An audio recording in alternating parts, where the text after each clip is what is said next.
Je m'appelle Chloé Moreau et j'ai 41 ans. Il y a 3 jours, mon mari m'a regardé droit dans les yeux alors que je brûlais de fièvre et m'a dit « Hé, sale petite chienne malade. J'ai déjà déposé les papiers du divorce. Disparais de ma maison avant demain. » Il pensait que j'étais fauchée. Il pensait que je n'étais rien. Il se trompait lourdement. Avant que je vous raconte comment je lui ai fait regretter chaque mot sorti de sa bouche immonde, dites-moi dans les commentaires de quelle région vous me regardez. N'oubliez pas de liker et de vous abonner pour que cette chaîne puisse continuer à grandir et vous apporter plus d'histoires de vengeance qui vous laisseront sans voix. Croyez-moi, vous n'allez pas vouloir en manquer une seule seconde. Maintenant, laissez-moi vous ramener là où tout a commencé. Il y a 3 jours, j'étais allongée dans mon lit, à peine capable de bouger. La fièvre avait envahi tout mon corps. 40 degrés. Ma tête martelait comme si quelqu'un me frappait le crâne avec un marteau. Ma gorge me donnait l'impression d'avoir avalé du verre. Chaque respiration provoquait des douleurs aiguës dans ma poitrine. Je tremblais si violemment que les draps étaient trempés de sueur. J'étais clouée au lit comme ça depuis 2 jours entiers. 2 jours d'enfer. Ce matin-là, j'avais demandé à mon mari, Damien Fournier, de m'acheter des antipyrétiques et des antibiotiques. Une simple demande, n'est-ce pas? Juste aller à la pharmacie et prendre des médicaments pour sa femme malade. Mais il était maintenant plus de minuit et Damien n'était pas rentré. La maison était silencieuse, d'un silence inquiétant. Tout ce que j'entendais, c'était cette satanée horloge dans le salon qui faisait tic-tac comme si elle comptait les derniers instants de ma patience. J'ai essayé d'attraper le verre d'eau sur ma table de chevet. Mes mains tremblaient tellement que je ne pouvais même pas le saisir correctement. Le verre m'a glissé des doigts et s'est écrasé sur le tapis. L'eau s'est répandue partout, et tout ce que je pouvais faire, c'était rester là, impuissante, à fixer le plafond, en me demandant où diable était mon mari. Damien avait changé. Mon Dieu, comme il avait changé. Ça avait commencé il y a environ 1 an, quand il avait été promu chef de département dans son entreprise.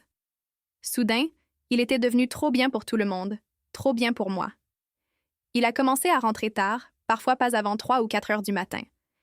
Quand je lui demandais où il avait été, il me criait dessus, me reprochant tout. La maison n'était pas assez propre. Le dîner n'était pas assez bon. Je n'étais pas assez bien. Et puis, il y a 3 mois, j'ai commencé à tomber malade plus souvent. La toux ne s'arrêtait pas. J'étais tout le temps fatiguée. Au lieu de me montrer la moindre compassion, la moindre inquiétude, Damien a commencé à m'appeler la petite malade. Vous imaginez ça? Votre femme est malade. Et au lieu de l'aider, vous vous moquez d'elle, vous la rabaissez. Il semblait tout oublier, tout ce que j'avais fait pour lui. Il a oublié que j'étais la femme qu'il avait soutenue quand nous n'avions rien. Quand nous vivions dans ce minuscule appartement infesté de cafards à Saint-Denis, à peine joignant les 2 bouts. Quand il a perdu son travail et a passé 6 mois sur le canapé, déprimé et en colère contre le monde entier, j'étais là. Je l'ai serré dans mes bras, je l'ai encouragé. J'ai cru en lui quand il ne croyait plus en lui-même. Mais plus rien de tout ça ne comptait. Je l'ai entendu alors, le son de sa berline de luxe entrant dans l'allée. Enfin, j'ai ressenti un minuscule soulagement m'envahir. Il était à la maison. Il devait avoir apporté les médicaments. J'ai essayé de m'asseoir, calant mon dos endolori contre la tête de lit. J'ai attendu. J'ai attendu qu'il ouvre la porte et m'apporte ce dont j'avais besoin. La porte d'entrée a claqué. Pas doucement, elle a claqué. Et puis j'ai entendu des pas lourds, en colère. Ce n'étaient même pas les pas d'un homme inquiet pour sa femme malade. C'étaient les pas d'un homme furieux. À propos de quoi? Je n'en avais aucune idée. La porte de la chambre s'est ouverte à la volée. Damien était là, 1,88 m d'arrogance pure. Il portait sa chemise de marque, les cheveux parfaitement coiffés, le visage aussi beau que toujours. Mais le regard dans ses yeux, de la haine pure, une haine froide et venimeuse, et dans ses mains, pas de sac de pharmacie, pas de médicaments, juste un épais dossier juridique marron. « Damien », ai-je chuchoté. Ma voix était si rauque que je la reconnaissais à peine. « Où sont mes médicaments? »« J'ai une de ces migraines, chérie. J'ai de la fièvre. » Il a ri. Il a vraiment ri. C'était le son le plus horrible que j'ai jamais entendu. « Des médicaments ?»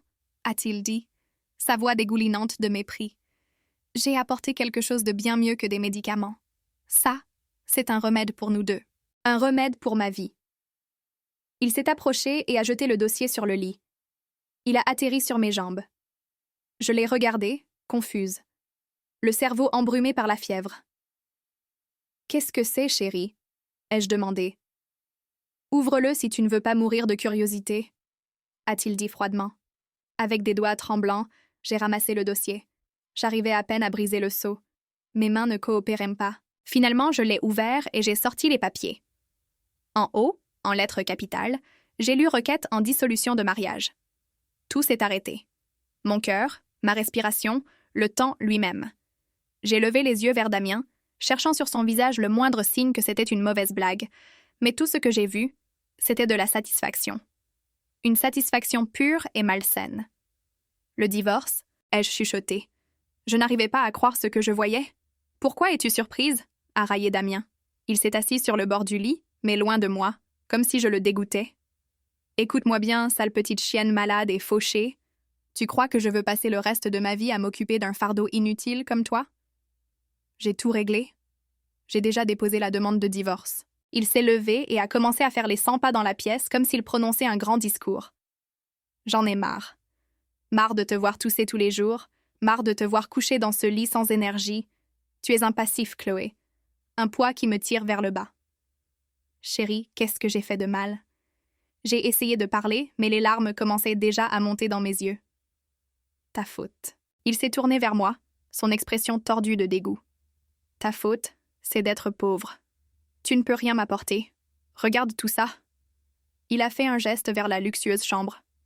Cette maison, tous ces meubles chers, les voitures de luxe dans le garage, tout ça est à moi. J'ai travaillé dur pour tout ça. Tout est à mon nom, pas au tien. À moi. Je n'ai rien dit. Je l'ai juste regardé fixement, derrière mon regard. Il y avait quelque chose qui couvait, quelque chose qu'il ne pouvait pas voir, quelque chose qu'il ne comprendrait jamais. « Tu m'écoutes ?» a-t-il crié. « Tu n'auras pas un seul centime. La répartition des biens. N'y pense même pas en rêve. Tu n'as rien apporté dans cette maison et tu ne prendras rien en partant. » Et puis il a dit les mots qui ont fait voler en éclats ce qui restait de mon cœur. « Quand ce sera fini, » a-t-il dit, son visage rayonnant d'excitation. « J'épouse ma fiancée Sophie. Elle est beaucoup plus saine, beaucoup plus jolie. Et surtout, elle comprend ma position d'homme qui a réussi. Contrairement à toi, Sophie. Donc, il y avait une autre femme. Bien sûr qu'il y en avait une. » J'ai fermé les yeux. La trahison était plus profonde que n'importe quel couteau. « Je ne veux plus voir ton visage dans cette maison demain matin, » a dit Damien cruellement. « Je te donne jusqu'à l'aube. Sors de cette maison demain matin. Ne prends rien d'autre que les vêtements que tu portes sur ton corps malade. » Il m'a regardé une dernière fois alors que je pleurais en silence. Les larmes coulèrent sur mon visage, trempant l'oreiller. « Pleurer ne changera rien, » a-t-il dit. « Les papiers sont déjà déposés. La procédure sera rapide. » Il a redressé sa chemise et s'est dirigé vers la porte. « Je dors dans le loft de Sophie dans le Marais ce soir.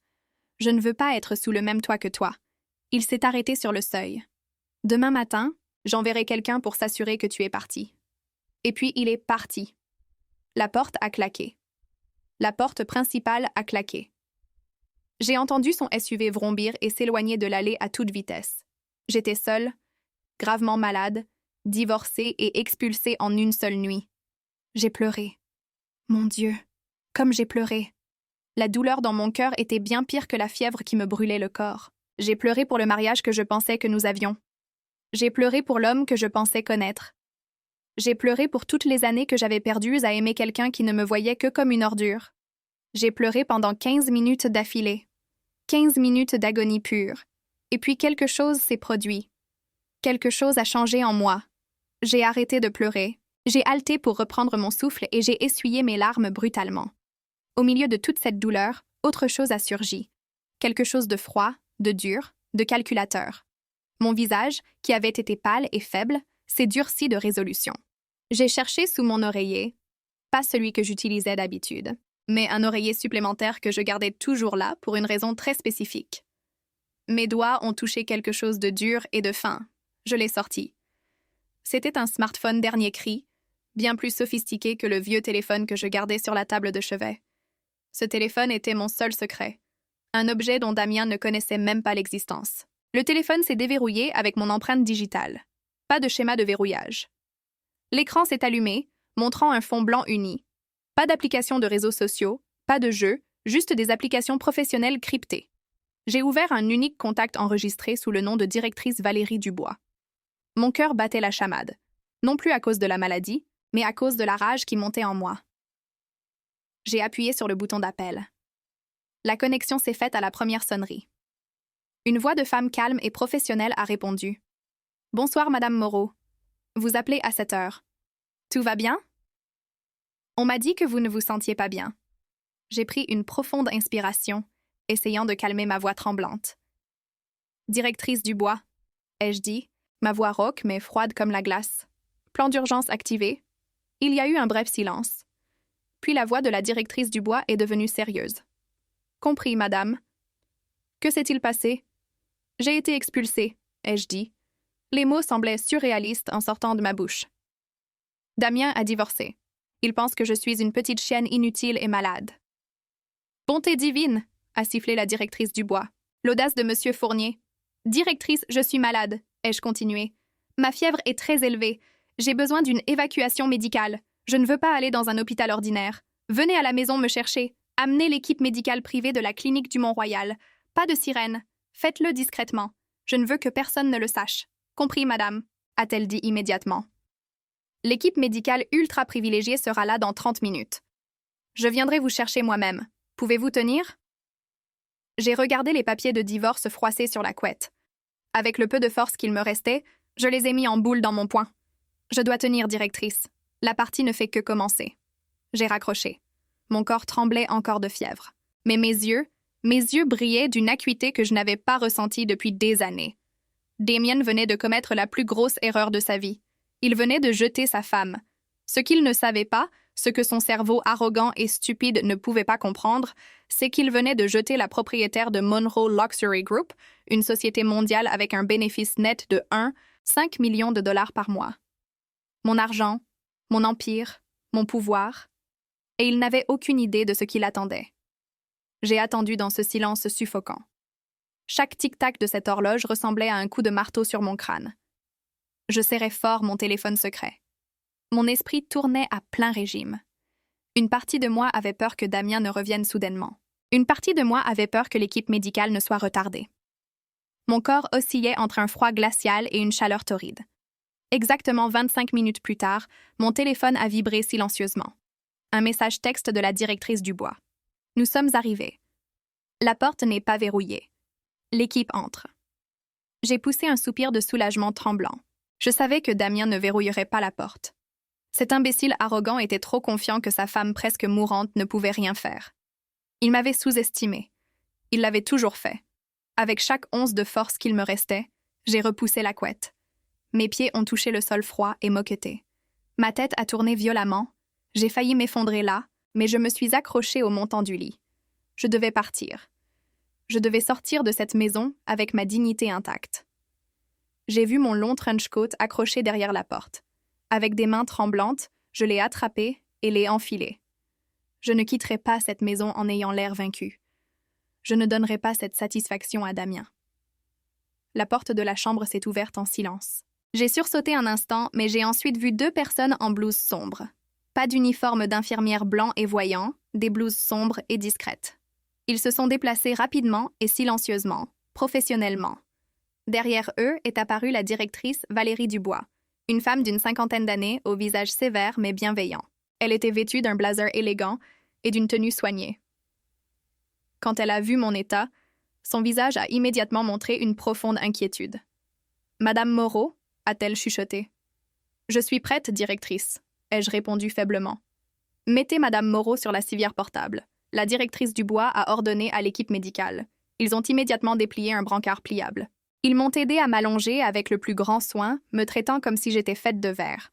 « Madame, nous allons vous injecter un antipyrétique temporaire pour que vous soyez plus à l'aise pendant le transfert », a dit doucement l'un des membres de l'équipe médicale. J'ai juste hoché la tête. J'ai senti une légère piqûre dans mon bras, et bientôt une sensation froide et apaisante s'est répandue dans mes veines. Alors qu'il me soulevait, j'ai jeté un dernier regard à cette chambre, la chambre que j'avais décorée moi-même, la chambre qui avait été un témoin silencieux de la transformation de Damien d'un mari aimant en un monstre. J'ai regardé la grande photo de mariage accrochée dans le salon alors qu'il me transportait. Une photo de Damien et moi souriant si heureusement. Le Damien que je connaissais. Le Damien qui était tendre et aimant et qui me faisait croire en l'éternité. Maintenant, cette photo ressemblait à une blague cruelle. « Laissez tout. Ne prenez rien », ai-je chuchoté à la directrice du bois. « Bien sûr, madame. Nous n'avons besoin de rien d'ici », a-t-elle répondu fermement. Ils m'ont sorti par la porte d'entrée. Dans l'allée, il n'y avait pas d'ambulance tape à l'œil. Ce qui était garé là, c'était un Mercedes-Benz Sprinter noir qui ressemblait à un véhicule d'escorte présidentielle.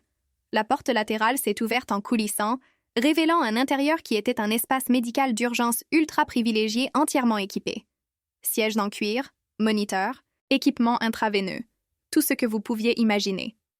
Pendant ce temps, de l'autre côté de la ville, dans un loft de luxe du Marais, Damien riait. Vraiment, il riait. Il a versé un cocktail dans un grand verre pour Sophie, une jeune et belle femme de 28 ans portant un déshabillé transparent.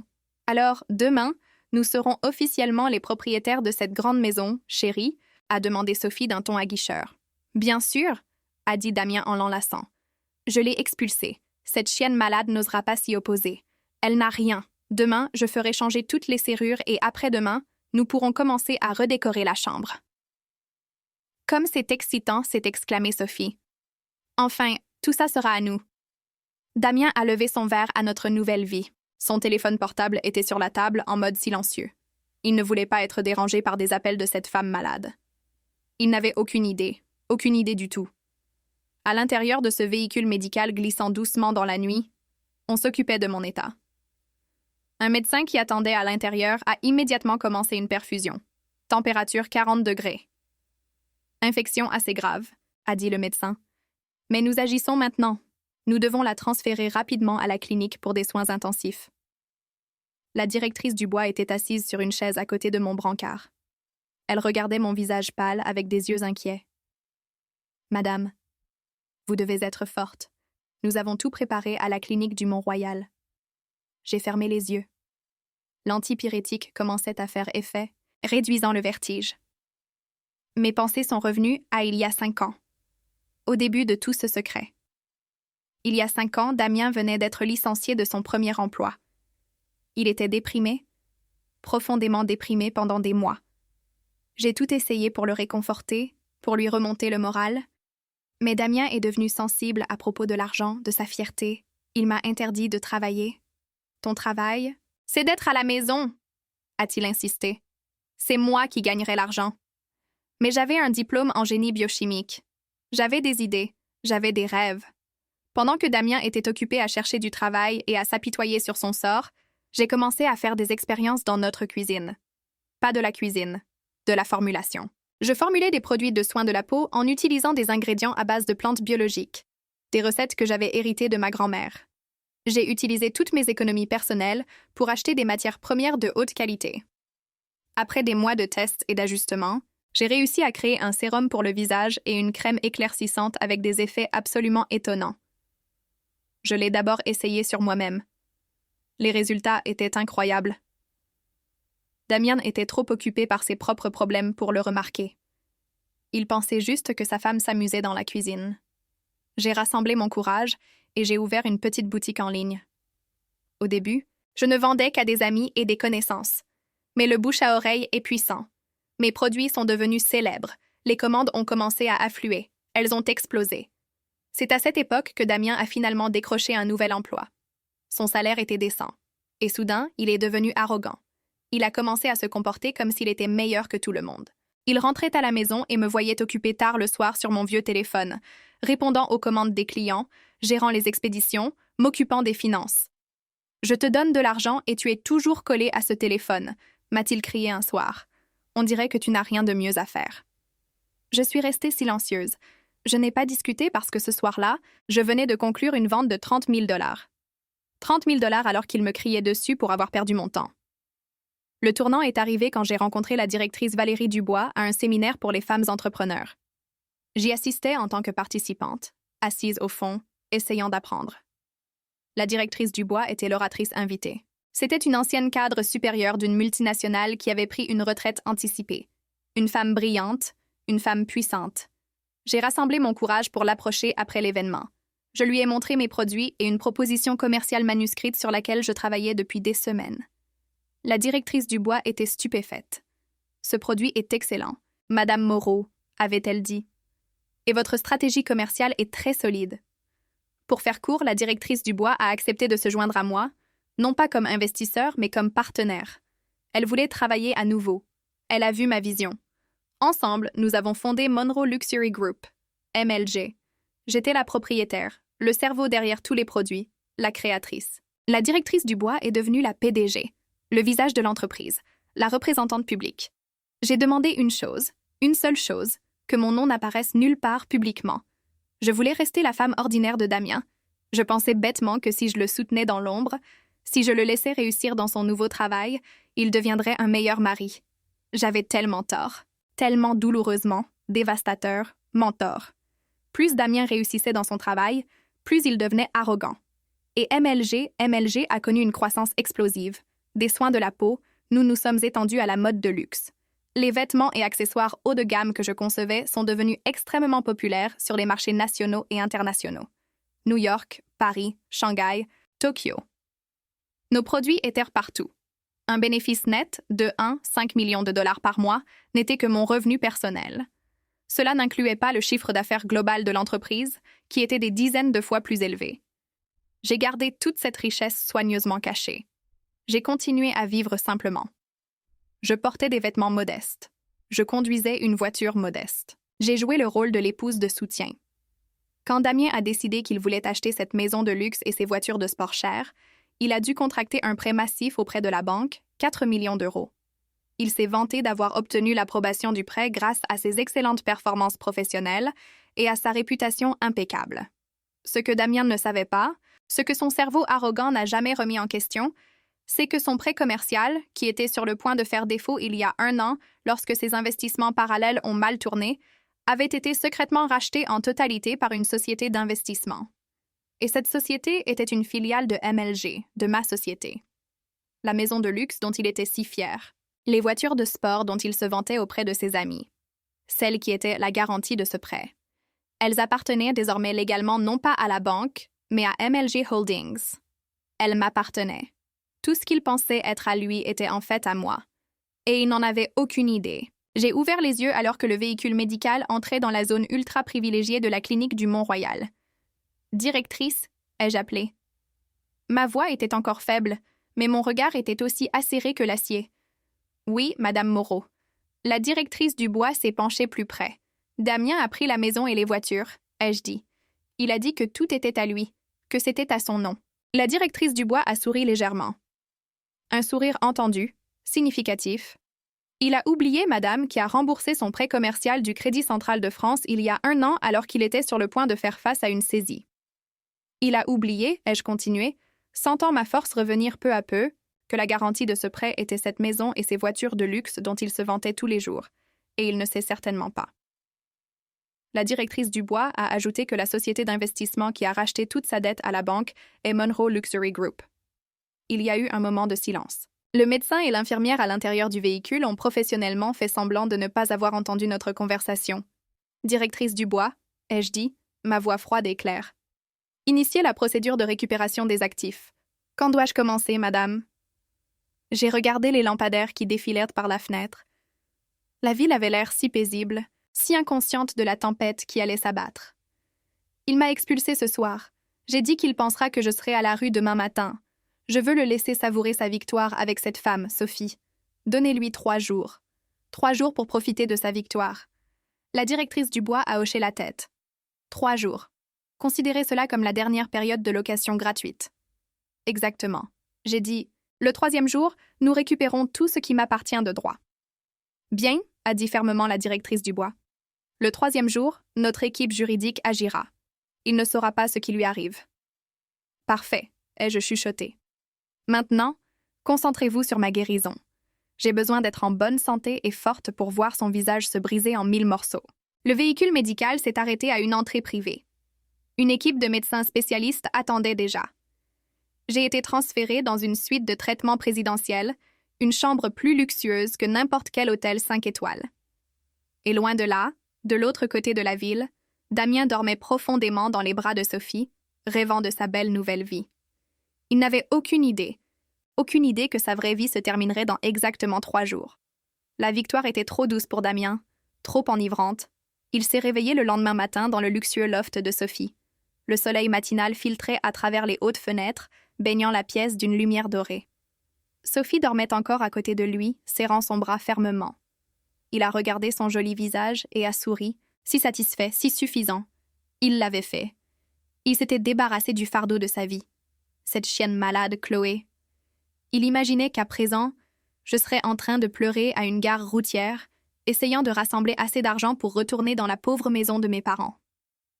Cette pensée l'a fait ricaner. « Bonjour, chérie. » La voix rauque de Sophie a retenti.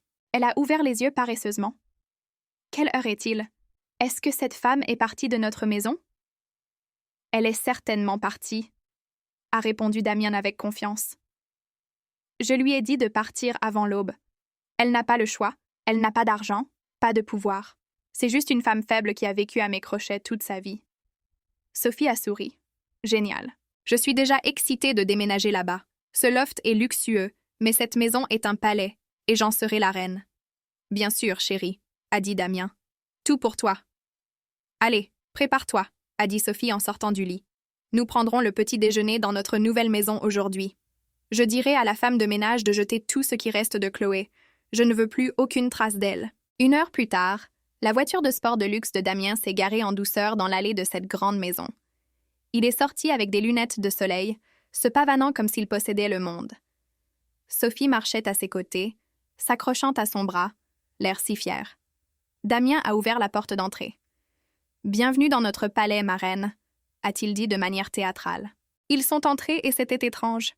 La maison était extrêmement silencieuse, mais aussi très propre. Trop propre, en fait. Damien s'attendait à ce que j'ai laissé une sorte de désordre, jeté des choses, peut-être cassé quelque chose par colère, mais il n'y avait rien, pas une seule chose déplacée. Il est allé dans la chambre et a ouvert la porte, son cœur battant un peu plus vite. La pièce était incroyablement bien rangée. Le lit où j'avais été couchée malade hier était maintenant fait avec des draps blancs impeccables. Il n'y avait aucune trace de flacon de médicaments, pas de verre brisé. Même le tapis où j'avais fait tomber le verre d'eau avait l'air parfaitement propre et sec. Elle a dû faire le ménage, a marmonné Damien, confus. Je suis content qu'elle se soit bien comportée, a dit Sophie derrière lui. Au moins, elle a été utile une dernière fois. Mais Damien se sentait mal à l'aise. Quelque chose n'allait pas. Comment aurais-je pu, brûlant d'une forte fièvre, nettoyer cette pièce si parfaitement? Et où étaient tous les draps sales? Il a vérifié le placard. Mes vêtements modestes, mes longues robes, mes foulards, tout avait disparu. Les tiroirs de la coiffeuse étaient également vides. « Elle est vraiment partie », a dit Damien, se sentant enfin soulagé. Il a chassé ce sentiment étrange. Peut-être avais-je appelé un taxi et réussi à faire une petite valise avant de partir. Mieux ainsi. Une coupure nette. « Bien sûr, c'est net », s'est exclamée Sophie avec enthousiasme. « Maintenant, mesurons cette pièce. Je veux changer ce lit. Il est trop démodé. Je veux un lit à baldaquin rond. Et ces murs ont besoin d'être repeints. Je veux une couleur dorée. De l'or véritable. » Sophie s'est précipitée dans la maison, sa voix aiguë résonnant. Elle a tout pointé du doigt. « Ce canapé est moche. Change-le. Ce tableau est de mauvais goût. Jette-le. Cette cuisine a besoin d'une rénovation complète. Je veux un ensemble de cuisine italien importé. » Damien a juste souri et hoché la tête. « Oui, chérie. Je changerai tout. Tout pour toi. Nous fêterons ça ce soir. » A annoncé Damien. « J'inviterai nos amis les plus proches. Je commanderai le traiteur le plus luxueux de la ville. » Il a pris son téléphone et a appelé son service traiteur haut de gamme habituel. Il a tout commandé. Bœuf de Kobe importé, plateau de fruits de mer frais, vin européen de première qualité, tout le tralala. « Compris, monsieur Fournier », a dit l'employé du traiteur au téléphone. « Le montant total de la commande est de 2000 €. Conformément à notre procédure, nous demandons un acompte de 50% maintenant. » « Bien sûr, » a dit Damien avec arrogance. « Envoyez-moi la facture. Je paierai avec ma carte de crédit principale. » Il s'est assis sur le canapé que Sophie prétendait détester et a ouvert son application bancaire. Il a essayé de payer l'acompte de 1000 € du traiteur. Il a entré son numéro de carte de crédit avec confiance et a appuyé sur le bouton de paiement.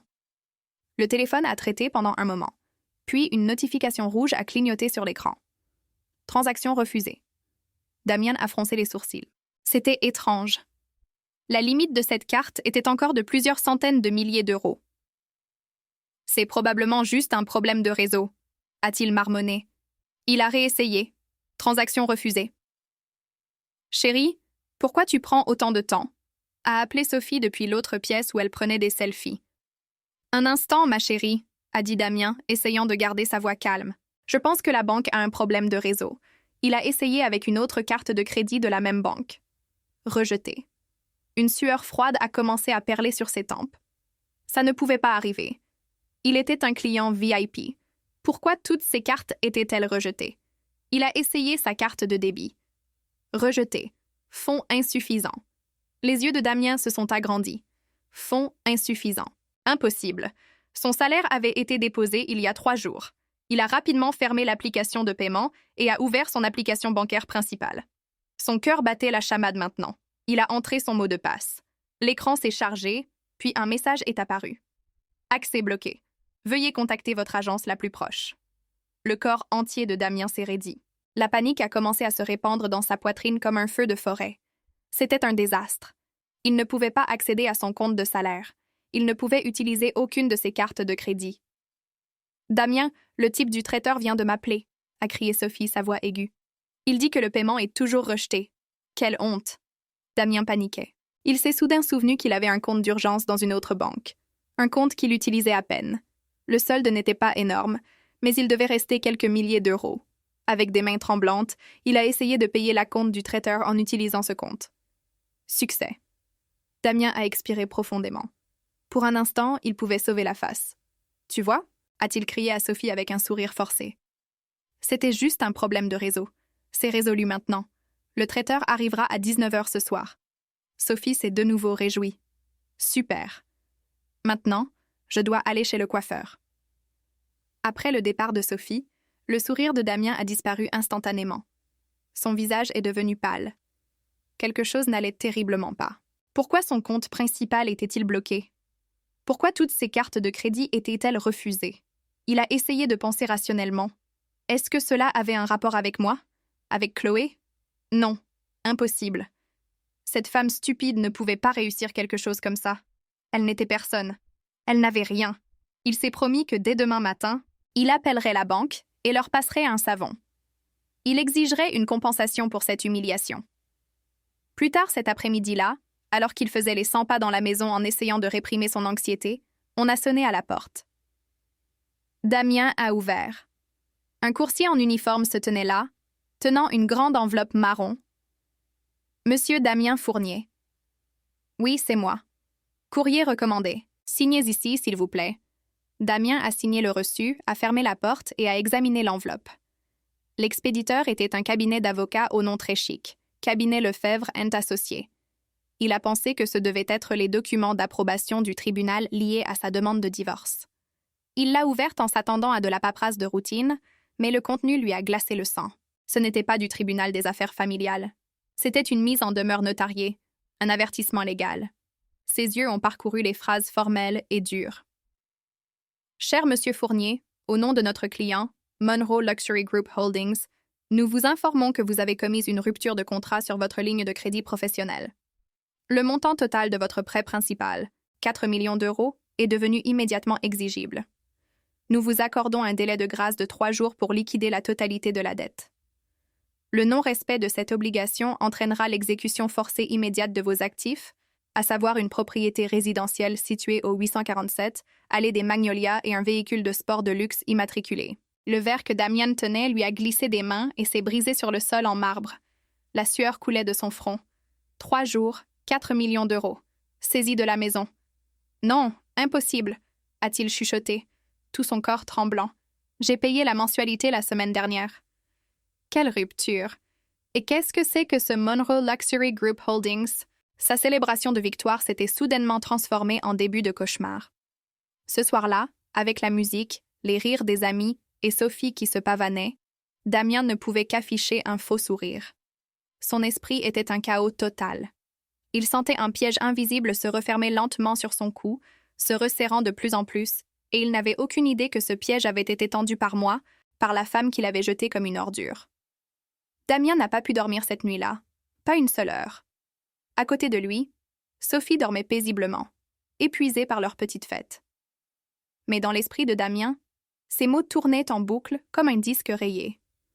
4 millions d'euros, 3 jours, exécution forcée. Monroe Luxury Group. Dès que l'aube a pointé, Damien a sauté du lit. Son corps était endolori. Ses yeux étaient injectés de sang. Il ne s'est même pas douché. Il s'est juste jeté de l'eau sur le visage et a enfilé les premiers vêtements qu'il a trouvés. À 8 heures précises, au moment où la banque ouvrait, Damien filait déjà vers son agence, celle où il était censé être un client VIP. Il est entré en trombe, ignorant la file des clients réguliers, et s'est dirigé directement vers le comptoir du service VIP. « Je suis Damien Fournier », a-t-il dit fort, claquant sa carte VIP sur le comptoir. « Je veux voir le directeur de l'agence tout de suite. » L'employé surpris s'est immédiatement occupé de lui. Damien a été conduit dans une salle d'attente spéciale. 5 minutes plus tard, un gestionnaire de relations en costume impeccable est entré. Ce n'était pas le directeur de l'agence. « Bonjour, monsieur Fournier. En quoi puis-je vous aider aujourd'hui? » Ne tournez pas autour du pot. Damien l'a interrompu sèchement. « Expliquez-moi pourquoi toutes mes cartes de crédit sont bloquées, pourquoi mon compte de salaire est gelé, et pourquoi j'ai reçu une demande absurde de rupture de contrat hier. » Le gestionnaire a calmement regardé son écran d'ordinateur. « Je m'excuse pour le désagrément, monsieur Fournier. Permettez-moi de vérifier. » Il a tapé pendant un moment. « Intéressant. »« Qu'est-ce qui est intéressant ?» a crié Damien, frappant du poing sur le bureau. Le gestionnaire a levé les yeux. « Ce n'est pas nous qui avons bloqué vos comptes et vos cartes de crédit, monsieur. C'est simplement que votre solde est effectivement à zéro et que les limites de vos cartes de crédit sont complètement épuisées. »« Impossible !» a hurlé Damien. « Mon salaire de plusieurs milliers d'euros a été déposé il y a quelques jours et ma limite de crédit est de plusieurs centaines de milliers. Je n'ai rien utilisé. »« C'est exact, monsieur », a dit le gestionnaire, toujours d'un calme exaspérant. Cependant, notre système enregistre un débit automatique d'urgence sur votre ligne de crédit professionnelle hier soir à 0001. Ce débit a absorbé le solde total de votre compte de salaire et a simultanément épuisé toute la limite restante de toutes vos cartes de crédit. Le visage de Damien est devenu complètement blanc. Un débit d'urgence? Sur ordre de qui? Le gestionnaire a de nouveau regardé l'écran. Pas sur notre ordre, monsieur. C'est un ordre du nouveau propriétaire de votre ligne de crédit. Nouveau propriétaire? La voix de Damien s'est brisée. Selon nos dossiers, a continué le gestionnaire, le prêt commercial de 4 millions d'euros que vous aviez avec notre banque a été vendu il y a 6 mois à une société de capital investissement appelée Monroe Luxury Group Holdings. Nous n'agissons qu'en tant qu'agence de gestion pour les paiements mensuels. Le cœur de Damien s'est arrêté. Monroe Luxury Group. Encore ce nom. Pourquoi ferait-il ça? A-t-il chuchoté. Je n'ai jamais manqué un paiement. Le gestionnaire a secoué la tête.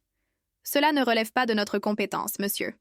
Selon la notification que nous avons reçue hier soir de MLG Holdings, vous avez été déclaré en rupture de contrat en vertu de l'accord de vente du prêt.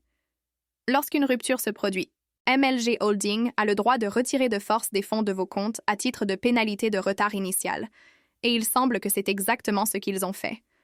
Damien s'est senti faible. Il a agrippé le bord du bureau si fort que ses jointures sont devenues blanches. Comment puis-je être en rupture? Nous ne connaissons pas les détails, monsieur, a dit le gestionnaire d'un ton impassible. Comme s'ils discutaient de la météo, ils sont sûrement expliqués dans la mise en demeure notariée que vous avez reçue.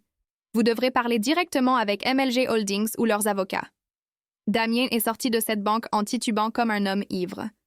Le ciel semblait tourner au-dessus de lui. La sueur trempait sa chemise, même s'il faisait frais ce matin-là. Il s'est assis dans sa voiture de sport, la voiture qui serait saisie dans à peine 2 jours, et ses mains tremblaient si violemment qu'il pouvait à peine tenir son téléphone.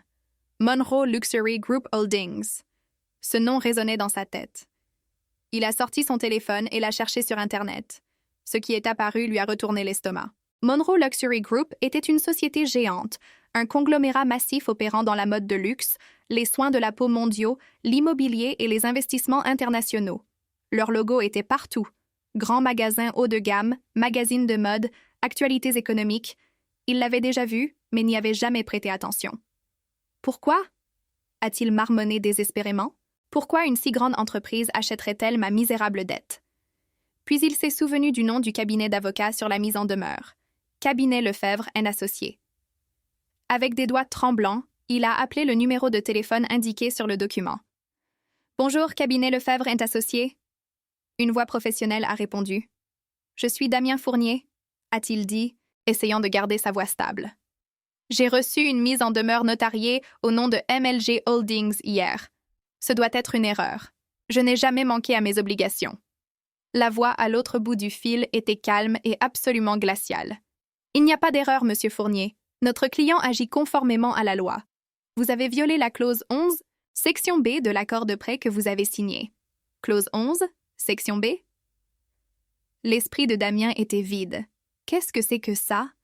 Si vous trouvez fastidieux de lire les documents que vous signez, monsieur Fournier, a dit l'avocat, avec un mépris à peine dissimulé, cette clause stipule que vous êtes obligé de maintenir l'harmonie familiale et de ne pas commettre d'actes immoraux ou déshonorants susceptibles d'affecter l'image ou l'intégrité du prêt commercial. Damien est resté complètement silencieux. Le sang s'est retiré de son visage. « C'est une clause absurde », a-t-il finalement réussi à dire. « Ça n'a rien à voir avec la dette. »« Si, monsieur Fournier, » a répondu l'avocat en douceur.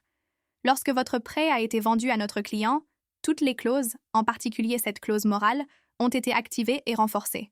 Notre client est une entreprise qui valorise hautement les valeurs familiales et les pratiques commerciales éthiques. Votre action de divorcer et d'expulser votre femme gravement malade, Madame Chloé Moreau, afin de vivre avec une autre femme est une violation grave et flagrante de la clause 11, section B. » Damien ne pouvait plus respirer. Sa poitrine semblait être écrasée. « Comment? » a-t-il haleté. « Comment ont-ils su? »« Nous avons des preuves irréfutables, monsieur Fournier, » a dit l'avocat. « Photographies, enregistrements audio, séquences vidéo et témoins.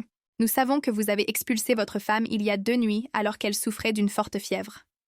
C'est cette action qui a déclenché cette réclamation de rupture. » Les genoux de Damien ont fléchi. Il s'est affalé contre sa voiture. « Chloé, » a-t-il chuchoté. « C'est tout à cause de Chloé. Mais comment? Comment Chloé connaissait-elle MLG Holdings? Était-elle femme de ménage là-bas? S'est-elle plainte à un gestionnaire compatissant? Rien de tout cela n'avait de sens.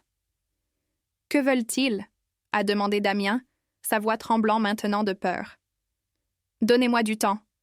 Je paierai les mensualités. Je ferai tout ce qu'ils veulent. »« Il est trop tard pour ça, monsieur Fournier, » a dit l'avocat froidement. « Notre client n'est pas intéressé par les mensualités. Selon la mise en demeure notariée, il vous reste du temps. Laissez-moi voir. Il vous reste 2 jours et 7 heures pour payer l'intégralité des 4 millions d'euros. Sinon, notre équipe d'exécution saisira votre maison et tous les véhicules. Bonne journée, monsieur Fournier. » L'appel s'est terminé. Damien a jeté son téléphone contre le tableau de bord. Il s'est fissuré mais n'a pas cassé. Il a hurlé à l'intérieur de la voiture, un cri primal de terreur absolue et de rage. 4 millions d'euros en 2 jours. C'était impossible. Complètement impossible. Son salaire était gelé. Ses seuls biens réels étaient cette maison et cette voiture, et elles n'étaient même pas vraiment à lui. Elles appartenaient à une société appelée Monroe Luxury Group. Il a essayé de penser clairement malgré sa panique. Chloé, ça devait être l'œuvre de Chloé d'une manière ou d'une autre. Mais comment? Elle n'était qu'une simple femme au foyer pauvre, n'est-ce pas? Il a essayé de savoir qui possédait MLG Holdings. Il a cherché sur tous les portails d'actualité économique qu'il a pu trouver. Le propriétaire était décrit comme une figure mystérieuse. L'entreprise était dirigée par une PDG nommée Directrice Valérie Dubois. Valérie. Ce nom lui disait quelque chose. Le front de Damien s'est plissé alors qu'il essayait de se souvenir. Puis ça l'a frappé.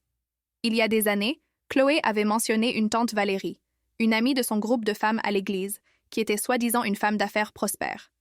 Damien s'en était toujours moqué. Juste une bande de dames du quartier qui jouent aux affaires, avait-il dit avec dédain. Serait-ce possible? L'amie de l'église de Chloé pourrait-elle être la PDG de MLG Holdings? La tête de Damien le lançait. C'était trop compliqué. Il devait me trouver. Il devait trouver Chloé. Il devait me supplier de retirer la plainte que j'avais faite à cette directrice Valérie. Oui, c'était la seule solution. Il a démarré sa voiture immédiatement. Il devait savoir où j'étais. Il devait aller chez mes parents. Ces pauvres gens dans leur quartier délabré. Je devais y avoir couru en pleurant. Il irait là-bas tout de suite. Alors qu'il sortait du parking de la banque, Son téléphone a sonné. C'était Sophie. Damien l'a ignorée. Il n'avait pas le temps pour elle en ce moment. Elle a continué d'appeler encore et encore. Finalement, irrité au plus haut point, il a répondu. « Quoi » a-t-il aboyé. « Où es-tu, chérie ?» La voix de Sophie était stridente. « Pourquoi cries-tu ? Viens vite !» La carte de crédit que tu m'as donnée ce matin a aussi été rejetée chez le coiffeur. J'ai tellement honte. As-tu vraiment de l'argent ou tu m'as menti? Damien a frappé fort sur le volant. Encore des problèmes. J'ai une urgence, a-t-il crié. Tu paies d'abord avec ton propre argent. Quoi? A hurlé Sophie. Mon argent? C'est impossible. Fais-moi un virement tout de suite. Je t'ai dit que j'avais une urgence. Damien a crié et a raccroché brusquement. Au salon de coiffure, Sophie a regardé son téléphone, choquée. C'était la première fois que Damien lui criait dessus comme ça. Elle a commencé à sentir que quelque chose n'allait vraiment pas. L'homme riche et prospère dont elle s'était vantée avait soudain des problèmes avec toutes ses cartes. La suspicion a commencé à grandir dans son esprit comme un poison. Mais Damien ne se souciait plus de Sophie. Il ne se souciait de rien d'autre que de me trouver. Il a appuyé sur l'accélérateur. Il devait trouver Chloé. Il s'agenouillerait à mes pieds s'il le fallait. Il supplierait. Il ferait n'importe quoi. Il ne savait pas, ne pouvait absolument pas savoir que la Chloé qu'il cherchait n'était plus malade. Je me remettais magnifiquement dans ma suite présidentielle à la clinique du Mont-Royal. Et j'étais assise dans mon fauteuil de direction, surveillant chacun de ses mouvements de panique à travers des rapports détaillés de mon équipe juridique. Damien ne pouvait pas s'échapper. Il n'y avait pas d'issue. Le piège était déjà refermé. Le deuxième jour fut un enfer absolu pour Damien. Son voyage chez mes parents s'est soldé par un échec complet. Leur maison était exactement comme il s'en souvenait. Petite, modeste, rien d'extraordinaire. Le genre d'endroit dont il se moquait. Mais mes parents, bien qu'ils aient en l'air pauvres, le regardèrent avec un tel mélange de haine et de pitié que ça lui donna la chair de poule. Je n'étais pas là. Ils n'avaient aucune idée d'où j'étais. « Vous avez jeté ma fille dehors alors qu'elle était malade, n'est-ce pas ?» a demandé mon père, sa voix tremblant d'une rage à peine contenue. « Et maintenant, vous venez la chercher ici. Sortez d'ici. Sortez. Et n'osez plus jamais vous approcher de cette maison. » Damien a essayé de plaider, d'expliquer, mais mon père lui a claqué la porte au nez. Il est retourné en ville sans rien, les mains vides, désespéré. Le peu d'argent qui lui restait sur son compte d'urgence a été englouti par l'essence pour l'aller-retour. Ce soir-là, lui et Sophie eurent une énorme dispute. Sophie voulait savoir ce qui se passait. Elle n'était pas stupide. Elle voyait tout s'effondrer.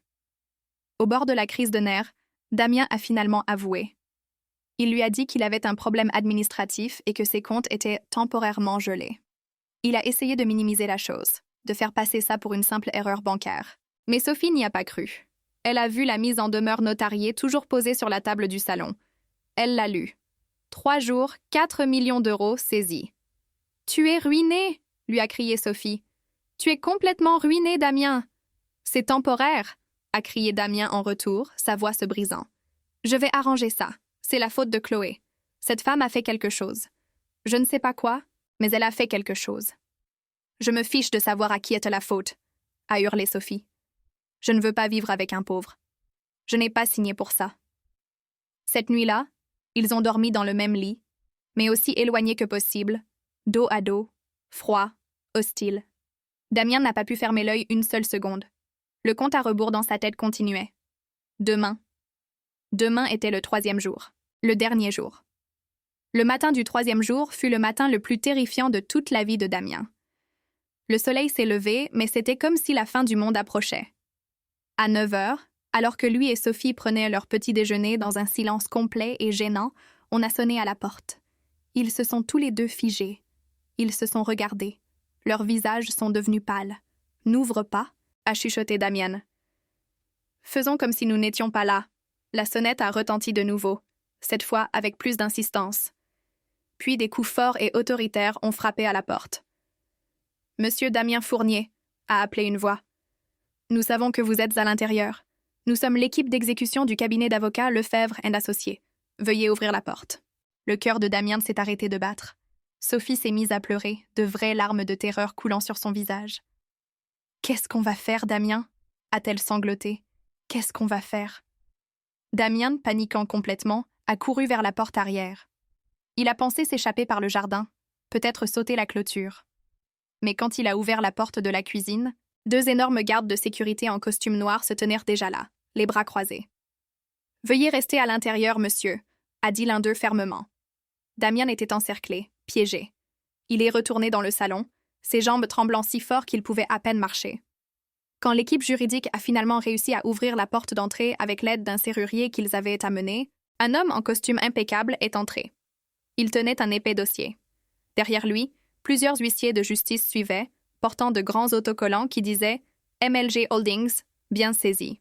« Monsieur Damien Fournier », a dit l'avocat d'une voix aussi froide que la glace. « Votre temps est écoulé. Exactement 72 heures se sont écoulées. Par ordonnance du tribunal, nous allons maintenant initier la procédure d'exécution forcée de cette propriété et de tous les biens qu'elle contient pour régler votre dette impayée envers notre client, Monroe Luxury Group Holdings. » Non. Damien est tombé à genoux là, dans son propre salon. Toute son arrogance, toute sa fierté ont disparu en un instant. « S'il vous plaît, donnez-moi plus de temps. Je paierai, je le promets. Donnez-moi juste 1 semaine de plus. » L'avocat a secoué la tête sans la moindre trace de sympathie. « Vous avez eu plus qu'assez de temps, monsieur Fournier. Notre équipe va commencer son travail maintenant. Vous ne pouvez emporter que les objets personnels que vous portez actuellement. Vous avez 15 minutes pour quitter volontairement cette propriété. » 15 minutes? A hurlé Sophie derrière lui, et c'est là que c'est arrivé. C'est là que Sophie a réalisé toute la réalité de la situation. Elle a regardé Damien, à genoux sur le sol, pleurant comme un enfant. L'homme qu'elle pensait être un roi n'était qu'un mendiant, un imposteur complet. Son visage s'est durci. Elle ne voulait pas sombrer avec lui. Sans dire un mot, Sophie a couru à l'étage dans la chambre. « Sophie !» a crié Damien, déconcerté. « Où vas-tu? Aide-moi! S'il te plaît, aide-moi! » Mais elle n'a pas répondu. Les huissiers ont commencé à entrer dans la maison. Ils se fichèrent du drame qui se déroulait. Ils ont commencé à placer ces autocollants orange vif de saisie de MLG Holdings sur tout. La télévision à écran plat, le canapé en cuir de luxe, les peintures coûteuses sur les murs, tout. Dehors, Damien pouvait l'entendre. Le bruit d'une dépanneuse reculant dans l'allée. Il venait pour sa voiture de sport. Sa belle et chère voiture de sport. 5 minutes plus tard, Sophie est redescendue. Elle ne pleurait plus. Son visage était figé, déterminé, froid. Elle traînait 2 grosses valises qu'elle avait dû faire en un temps record. Elle a complètement ignoré Damien, qui était toujours à genoux, la regardant avec une incrédulité totale. Elle s'est dirigée droit vers la porte d'entrée. « Sophie !» a crié Damien, sa voix complètement brisée. « Tu me quittes? Tu me quittes vraiment? » Sophie s'est arrêtée. Elle s'est retournée lentement. Son visage était plein de mépris. Un mépris pur et sans mélange. « Te quitter ?» a-t-elle dit, sa voix dégoulinante de venin. « Bien sûr que je te quitte. Je ne veux pas vivre avec un raté pauvre et pathétique comme toi. Je pensais que tu étais un roi, Damien. Je pensais que tu avais réussi et que tu étais puissant. Mais tu n'étais qu'un clown fauché et menteur. Profite de ta ruine seule. » Elle a sorti son téléphone. J'ai appelé un taxi. Il est déjà là. Au revoir, Damien. Bonne vie dans la rue. Et c'est ainsi que Sophie est partie. Elle a traîné ses valises devant les agents d'exécution, devant les gardes de sécurité, devant les huissiers sans même se retourner une seule fois. Damien était figé, complètement paralysé. Il avait été trahi, abandonné, exactement de la même manière qu'il l'avait fait avec moi à peine 3 jours plus tôt. La différence, c'est que j'avais été jetée dehors gravement malade. Sophie l'abandonnait au sommet de sa ruine absolue. Le karma était poétique, presque trop parfait. « Le temps est écoulé, monsieur Fournier », a dit l'un des gardes de sécurité, saisissant brutalement le bras de Damien. Damien a été physiquement traîné hors de sa propre maison. Enfin, pas sa maison. Jamais sa maison. Ma maison. Il a été jeté sur le trottoir en béton chaud. Il était encore en pyjama. Il n'avait même pas eu le temps de s'habiller correctement. Il est resté assis là, sur le pavé brûlant, et a regardé sa voiture de sport de prix être accrochée à la dépanneuse et sortie du garage. Il a regardé la porte d'entrée de la maison être enchaînée et scellée avec des avis officiels. Tout était parti. En 3 jours, tout lui avait été enlevé. Damien s'est complètement effondré. Il est resté là, sur le trottoir, impuissant. Des passants le regardaient étrangement. Certains prenaient des photos avec leur téléphone. L'homme qui avait été si arrogant était maintenant un spectacle public, Un exemple à ne pas suivre. Il était seul, complètement, totalement seul, fauché, sans abri, sans personne, sans rien. Dans sa panique extrême, dans son humiliation indescriptible, son cerveau ne pouvait se concentrer que sur un nom, une personne, la source de toute cette destruction, Chloé. Il a fouillé ses poches frénétiquement, son téléphone fissuré était toujours là. Il ne savait plus qui appeler. Il n'avait plus d'amis. Ils l'avaient tous abandonné dès qu'ils avaient entendu parler de ses problèmes. Tout le monde avait trop peur de MLG Holdings pour s'associer à lui. Il voulait me maudire. Il voulait me supplier. Il ne savait même plus ce qu'il voulait. Il avait juste besoin de faire quelque chose, de dire quelque chose. Avec des mains tremblantes et désespérées, il a cherché dans ses contacts Chloé, ma femme. Il a appuyé sur le bouton d'appel. Il ne s'attendait pas vraiment à ce que je réponde. Peut-être que mon numéro avait changé, peut-être que mon téléphone était éteint, peut-être que je l'avais bloqué. Mais le téléphone a sonné une fois, 2 fois, et à la 3e sonnerie, la connexion s'est établie. Allô? C'était ma voix. Mais ce n'était pas la voix faible et malade dont Damien se souvenait. C'était calme, clair, fort, froid. Damien, qui avait été prêt à rager et à crier, s'est soudain senti très, très petit.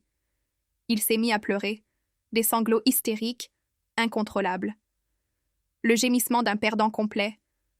Chloé, a-t-il pleuré, sa voix se brisant en 1000 morceaux. Chloé, aide-moi s'il te plaît.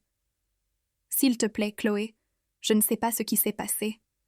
Ils ont saisi notre maison, ils ont pris la voiture. Ils m'ont mis à la porte. Je suis à la rue.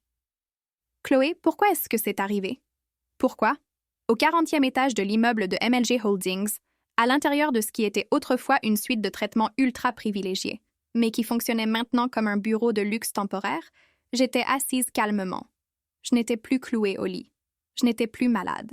J'étais en bonne santé, énergique et absolument puissante. Je portais un foulard de soie émeraude qui encadrait parfaitement mon visage.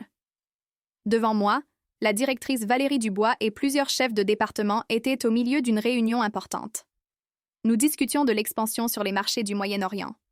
Mon vieux téléphone, celui que la directrice Dubois avait récupéré de la maison, a vibré sur la table de conférence. Le nom Damien a clignoté sur l'écran. Toute la réunion s'est arrêtée. Tout le monde m'a regardé. J'ai levé la main en silence, demandant à tout le monde de rester calme. J'ai regardé la directrice Dubois et j'ai souri. Juste un léger sourire. Puis j'ai appuyé sur le bouton du haut-parleur pour que tout le monde dans cette pièce puisse entendre. Les pleurs hystériques de Damien ont immédiatement rempli la salle de conférence.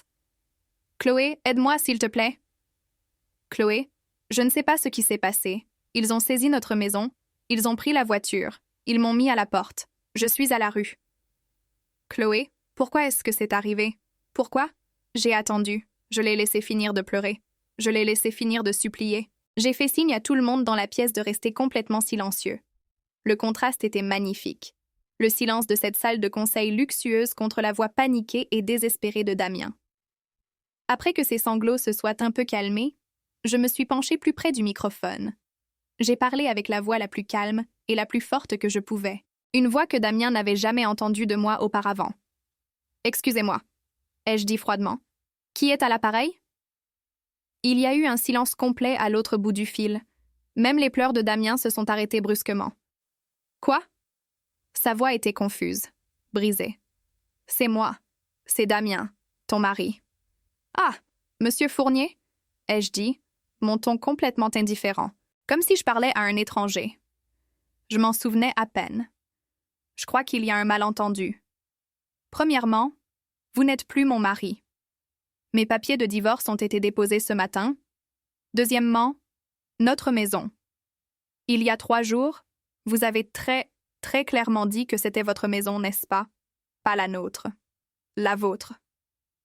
Je pouvais entendre Damien halter à l'autre bout du fil. Sa confusion était palpable. « Chloé » a-t-il chuchoté, et je pouvais entendre la terreur dans sa voix.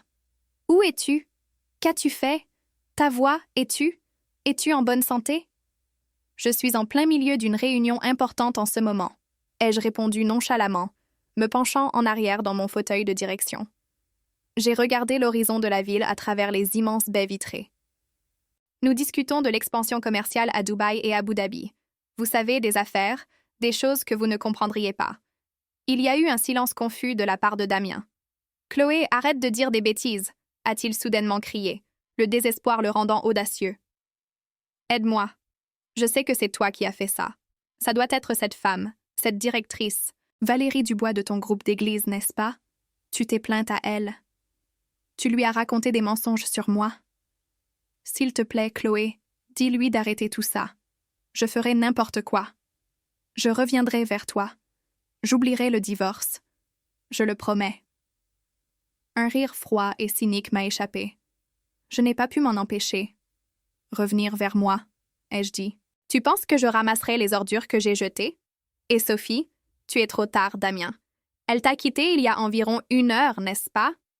Juste au moment où l'équipe d'exécution est arrivée. Mon équipe juridique vient de m'en informer. Elle s'est enfuie avec ses valises et n'a pas regardé en arrière une seule fois. » Je pouvais entendre la forte inspiration de Damien.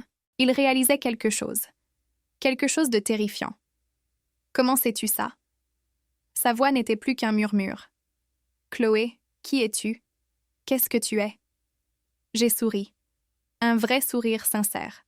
« Tu veux vraiment savoir, Damien? Pendant toutes les années où tu as vécu avec moi, toutes les années où tu m'as insultée et m'as traitée de petite chienne malade et fauchée qui perdait son temps sur son téléphone, tu ne m'as jamais demandé ce que je faisais réellement. Tu ne t'es jamais soucié. Qu'est-ce que tu veux dire? » La voix de Damien tremblait de peur pure maintenant. J'ai fait un signe de tête à la directrice Dubois. Elle s'est levée et s'est approchée pour prendre le téléphone. « Allô, Monsieur Fournier ?» a dit la directrice Dubois, sa voix professionnelle et froide. « Vous parlez actuellement avec le conseil d'administration de Monroe Luxury Group Holdings. » Directrice Dubois. La voix de Damien s'est brisée. « Pourquoi avez-vous le téléphone de Chloé? Quelle est votre relation avec ma femme? » J'ai repris le téléphone. « Ce n'est pas mon ami Damien, ai-je dit clairement. Ce n'est pas une femme de mon groupe d'église. C'est ma PDG, la personne qui dirige mon entreprise pour moi. » Silence complet de la part de Damien. « Tu m'as demandé qui je suis? » ai-je continué, me levant et marchant vers la fenêtre. J'ai regardé la rue 40 étages plus bas où je savais que Damien était probablement encore assis comme un mendiant. « Tu as appelé le numéro de la pauvre petite chienne malade que tu as abandonnée il y a 3 jours, mais permets-moi de me présenter officiellement. » J'ai fait une pause pour l'effet dramatique. « Bonjour Damien. Vous parlez à Chloé Moreau, l'unique propriétaire, fondatrice et présidente de Monroe Luxury Group Holdings, l'entreprise avec un bénéfice net de 5 millions de dollars par mois. L'entreprise qui vient de récupérer tous ses actifs auprès de vous. L'entreprise que vous avez essayé de voler. Je l'ai entendu. » Le son du téléphone de Damien frappant le béton. Le cliquetis, puis plus rien. Juste un silence de mort. « Monsieur Fournier » ai-je dit dans le téléphone. « Êtes-vous toujours là? » Mais il n'y a pas eu de réponse. Il avait laissé tomber le téléphone. Il était probablement figé de choc, regardant le vide. Son monde entier s'était effondré au-delà de toute réparation. J'ai raccroché. Je me suis tournée vers les membres de mon conseil d'administration. Ils me regardèrent tous avec des expressions de respect et de satisfaction. « Eh bien, » ai-je dit calmement, « je pense que ça s'est plutôt bien passé. Devons-nous continuer avec la proposition d'expansion à Dubaï? » Et c'est ainsi que nous sommes retournés aux affaires parce que c'est ce que j'étais, une femme d'affaires. Une femme d'affaires puissante et prospère. Et Damien, il n'était rien, juste le souvenir d'une erreur que j'avais faite autrefois. Damien s'est effondré sur ce trottoir sale, complètement détruit. Son téléphone gisait à côté de lui. L'écran était encore plus fissuré maintenant. L'appel avait été coupé, mais il pouvait encore entendre ma voix résonner dans sa tête. Chloé Moreau, l'unique propriétaire, fondatrice et présidente de Monroe Luxury Group Holdings. Non, c'était impossible. Ça devait être impossible. Ça devait être une sorte de cauchemar, une sorte de mauvaise blague. Mais au fond de lui, dans un endroit qu'il ne voulait pas reconnaître, il savait que c'était vrai. Tout prenait soudain un sens. Toutes ces nuits où j'avais été sur mon téléphone, toutes ces fois où j'avais été occupée dans la cuisine, toutes ces réunions mystérieuses que j'avais dites être avec mon groupe de femmes, j'avais construit un empire sous son nez.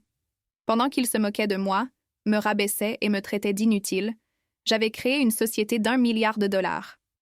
Levez-vous. Damien a lentement levé la tête. Une voix lui parlait, mais elle ne venait pas de son téléphone cassé. J'ai dit « Levez-vous, monsieur Fournier ». Il a levé les yeux. La directrice Valérie Dubois se tenait juste là, devant lui, flanquée de 2 énormes gardes de sécurité en costume noir. Comment était-il arrivé si vite? La présidente Moreau aimerait vous voir, a dit froidement la directrice Dubois. Venez dans le hall de l'immeuble MLG. Elle veut vous voir de ses propres yeux. Elle veut voir le visage de l'homme arrogant qui l'a traité de chienne. La bouche de Damien s'est ouverte et fermée, mais aucun mot n'en est sorti. Vous avez 2 choix, a continué la directrice Dubois. Venez volontairement, ou nous demanderons à ces messieurs de vous aider. Quoi qu'il en soit, vous venez. Damien a regardé les 2 gardes de sécurité. Ils avaient l'air d'espérer qu'il choisirait de résister. Il s'est levé lentement, ses jambes le soutenant à peine. Il était toujours dans son pyjama sale. Il ressemblait à un sans-abri. « Par ici », a dit la directrice Dubois, tournant les talons. Damien a suivi comme un condamné marchant vers son exécution. Ils ont traversé la rue animée. Les klaxons des voitures retentissaient alors qu'ils titubaient. Ils se sont approchés de l'immense bâtiment en verre bleu avec ses 3 lettres géantes en haut. MLG. Le hall de l'immeuble était comme entré dans un autre univers. Tout était en marbre, en verre et avec des accents dorés polis à la perfection. Il y avait une cascade artificielle sur un mur. Des dizaines d'employés impeccablement habillés se précipitaient dans tous les sens, tous ayant l'air importants et occupés. Et il y avait Damien, debout au milieu de tout ça, dans son pyjama sale et ses chaussons d'hôtel, ressemblant à une tache sur une toile blanche immaculée. Une belle réceptionniste l'a regardé avec un dégoût évident. « Excusez-moi, monsieur », a-t-elle dit, sa voix hostile. « Puis-je vous aider ?»« Damien ne pouvait pas former de mots. « Il est ici pour voir la présidente Moreau », a dit la directrice Dubois, arrivant derrière lui. La présidente Moreau, les yeux de la réceptionniste se sont agrandis. « Avez-vous un rendez-vous » Elle l'a demandé spécifiquement, a dit froidement la directrice Dubois. « Laissez-le attendre ici. » La réceptionniste avait l'air de vouloir discuter, mais un regard sur le visage de la directrice Dubois l'a fait changer d'avis. Damien a été conduit dans une zone d'attente ultra privilégiée au centre du hall. « Attendez ici », a ordonné la directrice Dubois. « La présidente Moreau descendra quand elle sera prête. » Et c'est ainsi que Damien a attendu là. Chaque seconde semblait une éternité. Chaque employé qui passait le dévisageait. Certains chuchotaient entre eux. Certains sortaient leur téléphone. Il était photographié, documenté. Son humiliation était enregistrée pour la postérité. Soudain, un léger carillon a résonné dans le hall. Il provenait d'un ascenseur privé à l'autre bout. Immédiatement, tout s'est arrêté. Chaque personne dans ce hall a figé ce qu'elle faisait. Les employés occupés se sont arrêtés en plein mouvement. Les réceptionnistes se sont redressés. Même les gardes de sécurité à l'entrée principale se sont tournés vers l'ascenseur. Ils se sont tous mis au garde à vous, certains s'inclinant légèrement, tous montrant le plus grand respect. Les portes de l'ascenseur ultra privilégié se sont ouvertes. 2 gardes du corps personnel en costume noir sont sortis les premiers, se positionnant de chaque côté des portes comme des sentinelles, et puis je suis apparu. Damien a littéralement halté. Il a eu l'impression qu'il allait mourir sur le coup. La femme qui marchait vers lui était moi, Chloé, sa femme, mais pas la Chloé qu'il connaissait. Cette femme était une reine. Je portais un tailleur-pantalon bleu saphir de première qualité qui épousait parfaitement mon corps. Un foulard de soie de la même couleur était élégamment enroulé autour de ma tête dans un style moderne et chic. Mon visage, qui avait été si pâle et malade il y a à peine 3 jours, était maintenant radieux. Je portais un maquillage subtil mais coûteux qui mettait magnifiquement en valeur mes traits. Je marchais avec une confiance absolue. Mes talons hauts cliquetaient doucement mais puissamment sur le sol en marbre. Une aura de pur pouvoir et de richesse émanait de chacun de mes mouvements. Chaque employé que je croisais me saluait avec le plus grand respect. « Bonjour, Madame la Présidente. »« Bonjour, Présidente. » Les voix créaient un chœur de déférence. Je leur répondais par de légers hochements de tête, mais je ne quittais jamais des yeux ma cible. « Damien. » La directrice Dubois s'est immédiatement approchée de moi et s'est légèrement inclinée. « Présidente, il attend comme demandé. » J'ai hoché la tête. « Merci, directrice. » J'ai marché lentement vers Damien. Chaque pas que je faisais semblait écraser ce qui restait de sa fierté. Je me suis arrêtée à exactement 1 mètre de lui. Je l'ai examiné de la tête aux pieds, de ses cheveux en désordre, et non coiffé à son pyjama sale, et ses chaussons d'hôtel bon marché. Mon regard était froid, analytique et absolument impitoyable. Chloé a peine réussi à murmurer Damien. « Oui, Damien », ai-je dit, ma voix calme et claire. résonnant dans le hall silencieux. C'est moi, la petite chienne malade et fauchée que tu as abandonnée il y a 3 jours. Et c'est là que c'est arrivé. C'est là que Damien a complètement craqué. Toute sa force a disparu. Ses genoux ont fléchi. Il ne pouvait pas le contrôler. Il s'est affalé sur ce sol en marbre froid. Il s'est agenouillé à mes pieds et a commencé à pleurer de manière incontrôlable. « Chloé, je suis désolée, » a-t-il sangloté, sa voix résonnant dans tout le hall. « S'il te plaît, Chloé. J'avais tort. J'avais tellement tort. J'étais aveugle. J'ai péché contre toi. » Il a essayé d'attraper le bord de ma veste avec ses mains tremblantes, mais il n'a même pas réussi. Ses mains tremblaient trop violemment. Tout le monde dans le hall était figé de choc. Cette scène était trop dramatique, trop surréaliste. Un homme adulte pleurant hystériquement aux pieds de leur présidente. Mes 2 gardes du corps se sont avancés, prêts à l'emmener, mais j'ai levé la main. Un signal silencieux pour qu'il s'arrête. Je voulais que Damien ressente cette humiliation complètement, chaque seconde. « Pardonne-moi, Chloé » a gémi Damien. « Rends-moi notre maison. S'il te plaît, je quitterai Sophie. Je serai de nouveau ton mari. Je ferai n'importe quoi. » Je l'ai regardé de haut. Aucune expression sur mon visage. Pas de pitié, pas de colère, juste un vide glacial. Je me suis légèrement penchée, non pas pour l'aider à se relever, mais pour m'assurer qu'il entendait chaque mot que j'allais dire. « Levez-vous » ai-je ordonné. Ma voix était basse, mais pleine d'une autorité absolue. Damien a lutté pour se remettre sur pied, utilisant chaque parcelle de force qu'il lui restait. Son visage était trempé de larmes, de sueur et de morve. Il avait l'air pathétique. Je l'ai regardé droit dans les yeux. « Tu veux supplier » ai-je demandé assez fort pour que tout le monde autour de nous entende clairement. « Dommage, Damien, mon entreprise n'embauche pas de chiens. » J'ai sorti de mon sac à main de créateur un mouchoir en soie. Pendant une fraction de seconde, les yeux de Damien ont montré de l'espoir. Il pensait que j'allais essuyer ses larmes, lui montrer un peu de pitié.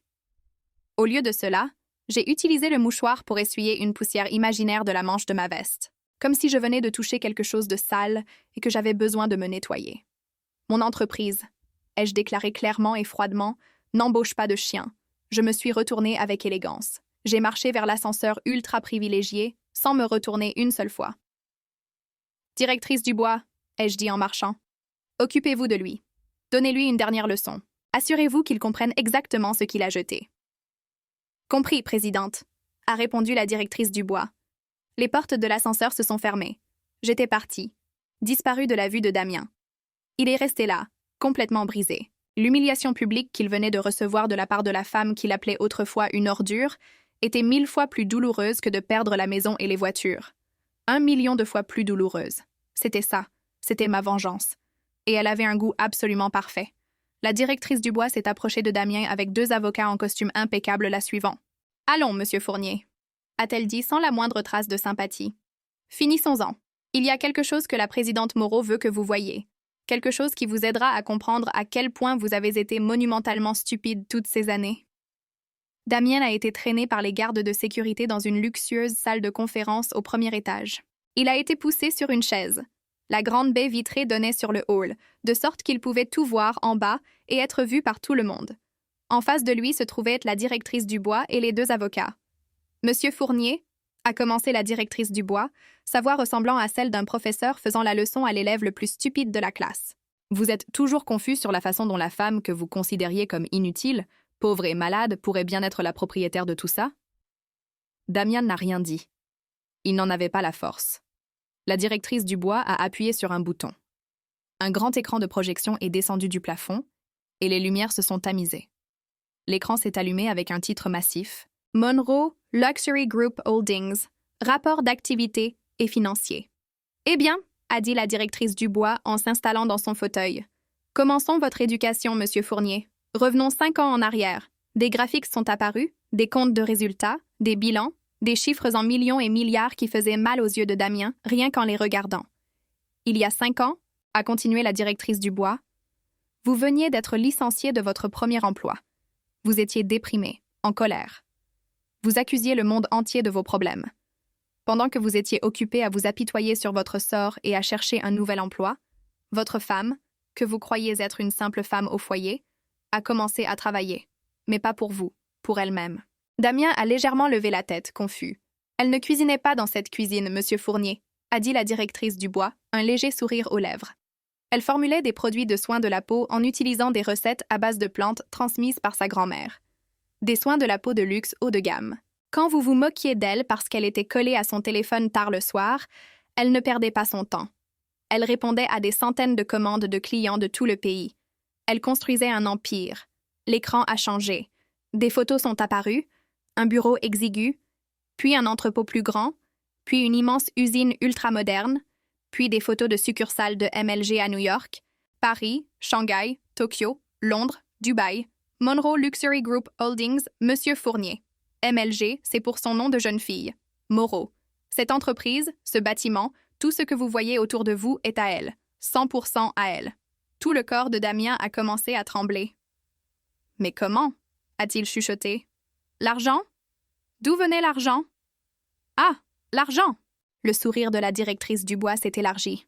« Vous l'avez toujours sous-estimée parce qu'elle ne demandait jamais grand-chose, n'est-ce pas ? Vous étiez si fier de lui donner une allocation mensuelle de 300 € pour les dépenses du ménage ? 300 €, et vous réduisiez souvent même ça quand vous étiez en colère contre elle. Vous la traitiez de pauvre, vous la traitiez de fauchée. » La directrice du bois a appuyé sur un autre bouton. L'écran a changé. Un chiffre massif est apparu, si grand qu'il remplissait tout l'écran. 1500 000. La directrice du bois a laissé ce chiffre s'imprégner. 5 millions de dollars, monsieur Fournier. C'est le revenu net mensuel personnel de madame Moreau. De l'argent qui va sur un compte à son nom. Un compte dont vous n'avez jamais connu l'existence. Un revenu bien supérieur au salaire du PDG de votre entreprise. Bien supérieur à tout ce que vous pourriez jamais rêver de gagner.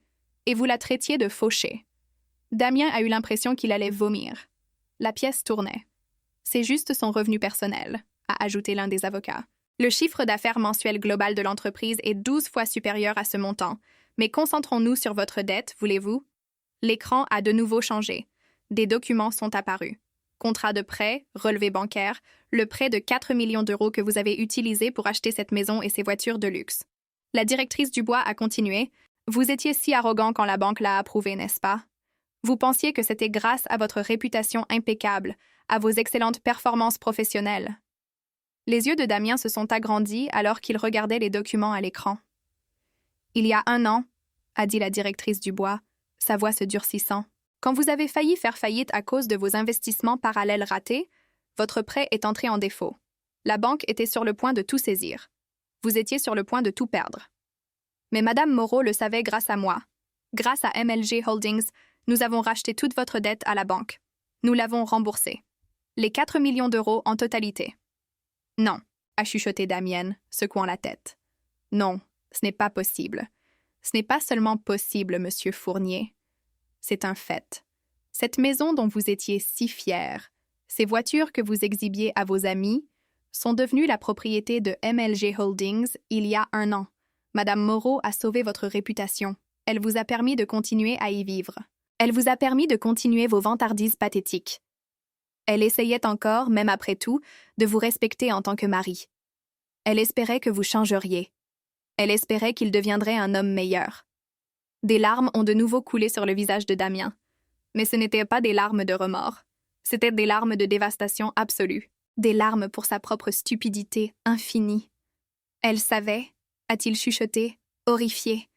Elle savait que je la trompais.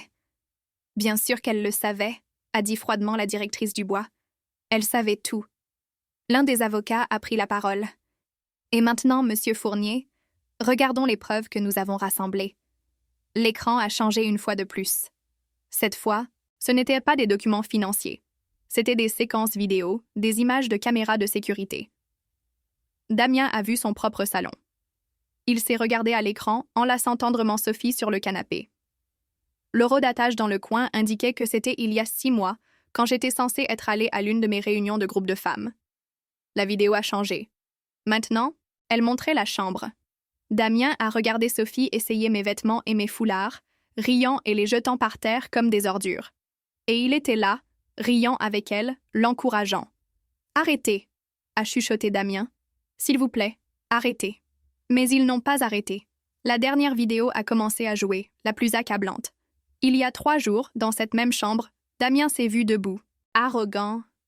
devant le lit où j'étais couchée, malade et mourante. Il a entendu sa propre voix remplie de venin et de haine résonner dans cette salle de conférence. « Écoute-moi bien, sale petite chienne malade et fauchée. J'ai déjà déposé les papiers du divorce. Disparais de ma maison avant demain matin. » Il s'est regardé me jeter les papiers de divorce dessus. Il m'a regardé pleurer. Il s'est regardé partir sans la moindre compassion. « Assez !» a crié Damien, se couvrant le visage des deux mains. « Arrêtez, s'il vous plaît, arrêtez !» L'écran est devenu noir. Le silence a rempli la pièce. « Des caméras cachées », a dit calmement l'avocat. « Installée dans toute la maison il y a 1 an par Madame Moreau quand elle a commencé à soupçonner votre infidélité. Chaque mot, chaque action, tout a été enregistré. Tout a été documenté. » Damien sanglotait maintenant. Des sanglots incontrôlables, brisés. Les preuves étaient irréfutables, indéniables. « Elle va me mettre en prison, n'est-ce pas ?» a demandé Damien à travers ses larmes. « Je vais aller en prison. » « Au départ, c'était le plan, » a dit la directrice Dubois. « Nous avions préparé des accusations pour violence conjugale verbale, abandon d'un conjoint malade et adultère, plus que suffisant pour vous mettre à l'ombre pendant plusieurs années. » Le sang de Damien s'est glacé. Mais la directrice Dubois a continué. « Madame Moreau a changé d'avis. Elle a décidé que la prison serait trop confortable pour vous.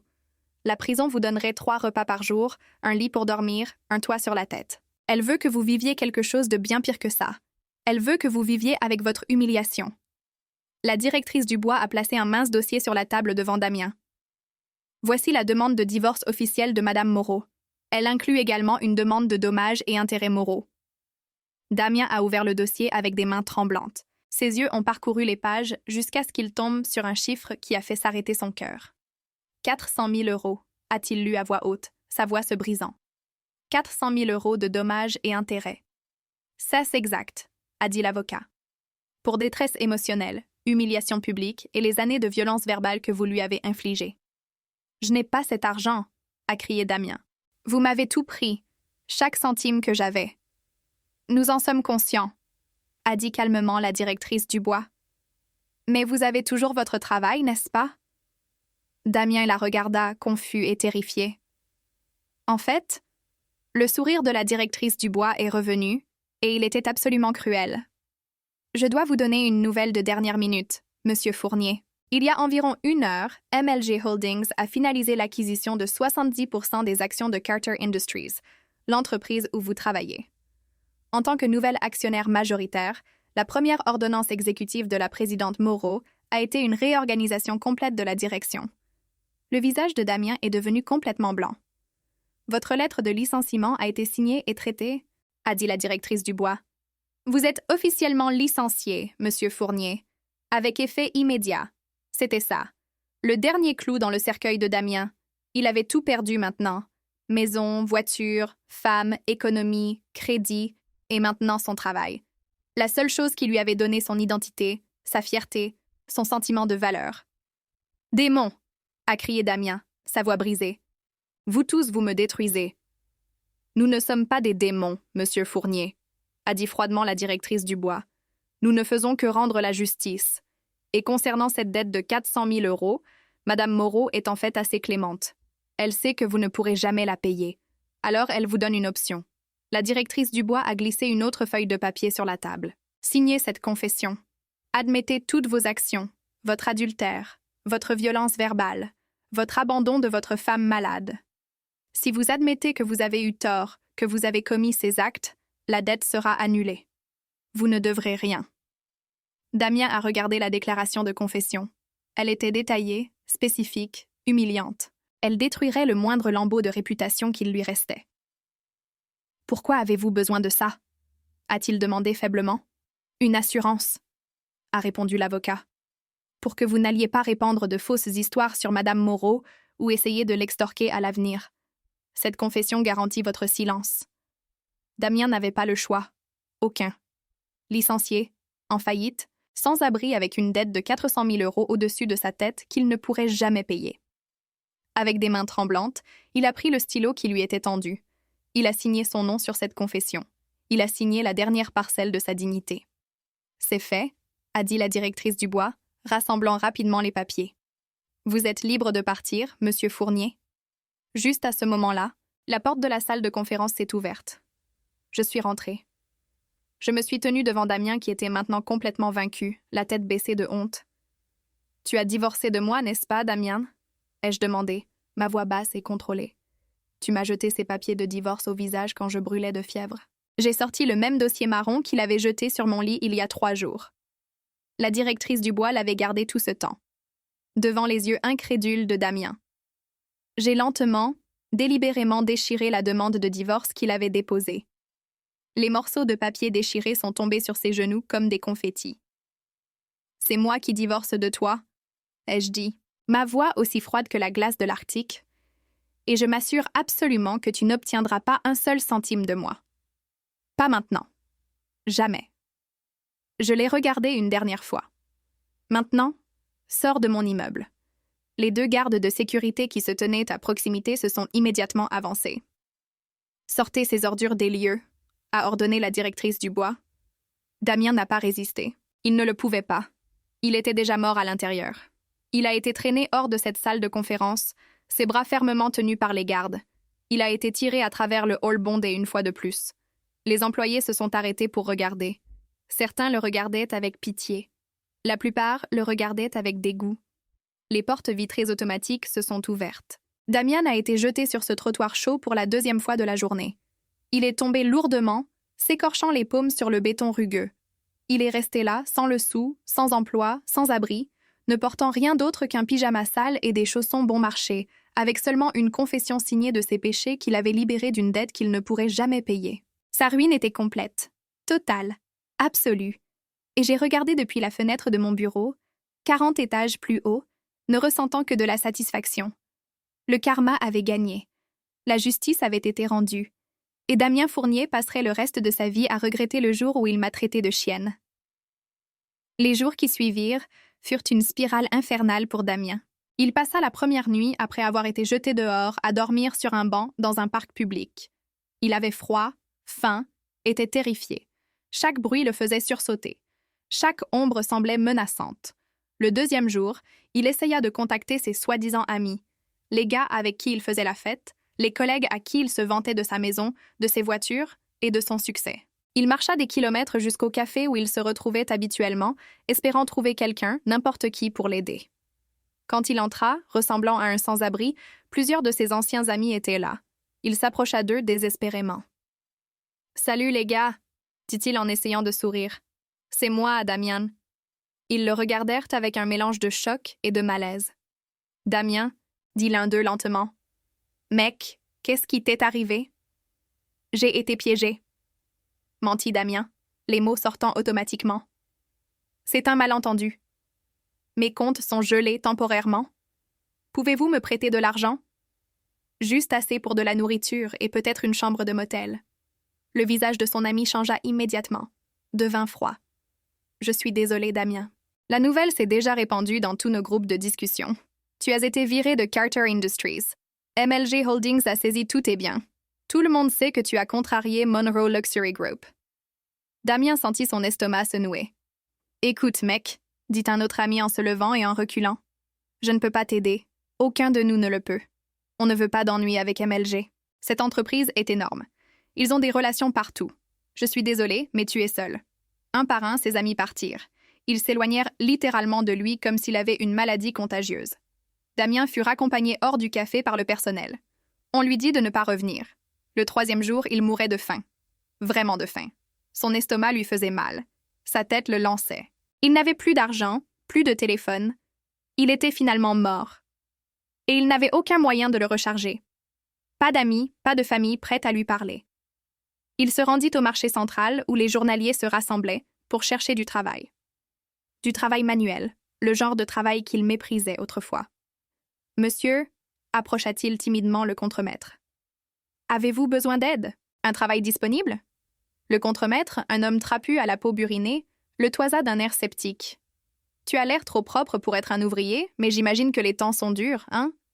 Tu peux soulever des choses lourdes? »« Oui, monsieur, » dit rapidement Damien. « Je suis fort. J'ai besoin de manger. » Le contremaître désigna un énorme tas de sacs de riz. « Déplace-les d'ici à ce camion. 1,50 € par sac. Pas de pause, pas de plainte. » Et c'est ainsi que Damien Fournier, l'homme qui portait des costumes de créateur et conduisait des voitures de sport de luxe, devint journalier. Il passa toute la journée à charger des sacs de riz de 25 kilos sur des camions sous un soleil de plomb. Son dos hurlait de douleur. Ses mains, qui n'avaient jamais fait de véritable travail manuel, se couvrirent d'ampoules et saignèrent. Ses muscles, qui n'avaient connu que les salles de sport climatisées, se contractèrent et se bloquèrent. À la fin de cette première journée, il avait déplacé 37 sacs, 50 euros. Il en utilisa la majeure partie pour acheter une petite assiette de riz et de haricots à un vendeur de rue et louer une place sur le sol d'une pension qui facturait à la nuit. Telle devint sa vie, jour après jour. Les semaines passèrent, puis les mois. L'homme qui était autrefois obsédé par son apparence avait maintenant une barbe hirsute et négligée. Son visage, autrefois beau et soigneusement entretenu, était maintenant buriné et couvert de crasse. Sa peau était brûlée par le soleil. Son corps, autrefois athlétique, devint émacié par la mauvaise alimentation et le travail physique brutal. Ses mains étaient en permanence calleuses, cicatrisées et rugueuses. Il avait complètement oublié ce que c'était que de porter des vêtements propres, ce que sentait l'eau de Cologne, ce que c'était que de dormir dans un vrai lit. Il ne connaissait que l'odeur de la sueur, la puanteur du marché et la douleur de dormir sur du béton dur ou sur les sols bon marché des pensions. 3 mois après sa ruine, Damien entendit des nouvelles de Sophie par ses collègues ouvriers qui bavardaient en travaillant. Apparemment, après l'avoir quittée, elle avait essayé de trouver d'autres hommes riches, mais la rumeur de son implication dans le scandale de Damien s'était répandue.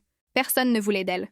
Elle avait dépensé tout l'argent qu'elle avait, vendu tous ses sacs et vêtements de créateur à une fraction de leur valeur.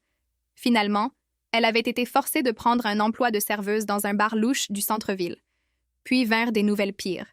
Elle avait été prise dans une descente de police dans ce bar pour des activités illégales. Sa photo d'identité judiciaire avait fait le tour des actualités locales. Elle était détruite. Complètement détruite. Damien ne ressentit rien en entendant cela. Pas de pitié, pas de satisfaction, rien. Son cœur était complètement mort. Un après-midi, après 12 heures brutales de chargement de sacs de riz sous une chaleur de 38 degrés, Damien reçut son salaire. 55 euros en billets froissés et sales. Il quitta le marché. Son corps lui faisait mal d'une manière qu'il ne croyait pas possible. Son estomac gargouillait. Il s'arrêta à son stand de nourriture habituel. Une assiette de riz avec accompagnement à emporter, dit-il d'une voix rauque. Il paya avec quelques-uns de ses billets soigneusement comptés et prit le petit récipient en polystyrène. Il se dirigea vers un grand carrefour à proximité, un endroit où il s'asseyait parfois pour manger car il y avait un petit coin d'ombre projeté par un poteau de feu de signalisation. Il s'assit sur le trottoir immonde, s'adossant à ce poteau. Il ouvrit son récipient de nourriture. La petite portion de riz et de légumes avait l'air pathétique, mais c'était tout ce qu'il pouvait s'offrir. Alors qu'il s'apprêtait à prendre sa première bouchée, quelque chose de l'autre côté de la rue attira son attention. Un écran vidéo géant, l'un de ces immenses écrans LED montés sur le côté d'un grand immeuble. Il venait de s'allumer avec une diffusion en direct. Damien se figea. Sa cuillère en plastique s'arrêta à mi-chemin de sa bouche. Sur cet écran, à des dizaines de mètres de hauteur, se trouvait mon visage. Mon visage, Chloé Moreau. D'une clarté cristalline, absolument radieux. C'était une diffusion en direct d'une grande conférence d'affaires internationale. La bannière en bas indiquait MLG Holdings Global Summit, discours d'ouverture de la présidente Chloé Moreau. Je portais un tailleur absolument magnifique, de couleur crème avec des accents dorés. Mes cheveux et mon foulard étaient parfaitement coiffés. Je ressemblais à une reine, s'adressant à son royaume. Un journaliste étranger me posait une question. L'audio était diffusé par des haut-parleurs montés sur les bâtiments voisins. « Madame la présidente Moreau », demanda le journaliste en anglais avec des sous-titres apparaissant à l'écran. « Vous êtes actuellement classée parmi les 50 femmes les plus influentes du monde des affaires.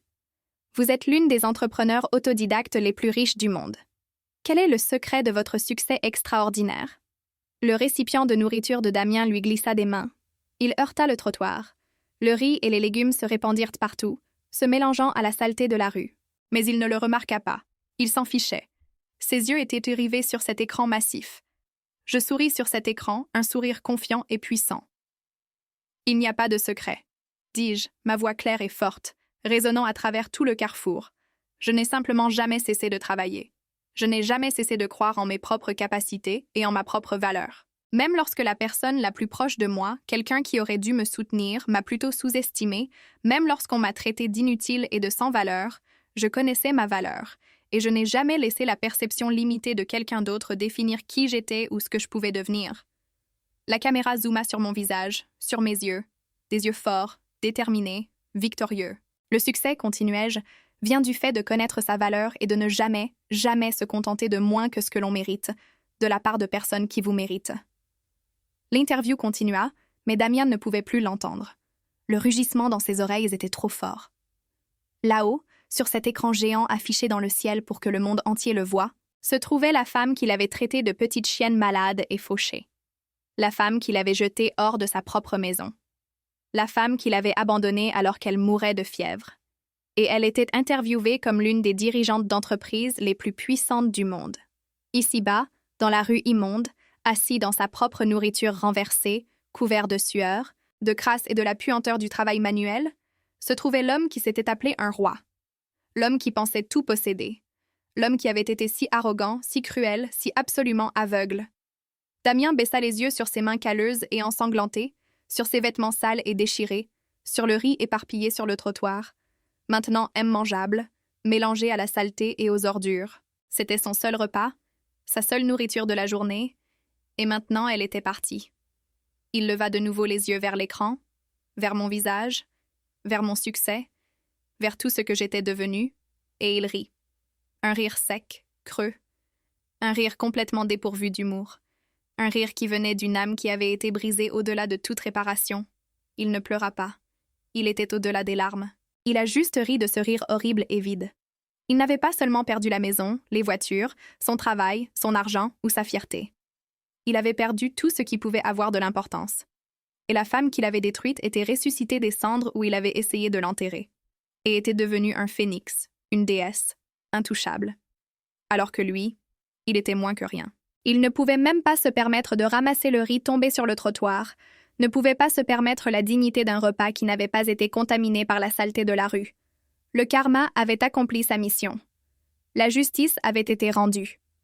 Et Damien Fournier, l'homme qui se prenait autrefois pour un roi, savait maintenant avec une certitude absolue qu'il n'était rien, qu'il n'avait jamais été rien. Et qu'il mourrait en n'étant rien. L'écran vidéo continua, montrant mon visage triomphant, alors que le soleil se couchait sur la ville, projetant de longues ombres sur le carrefour.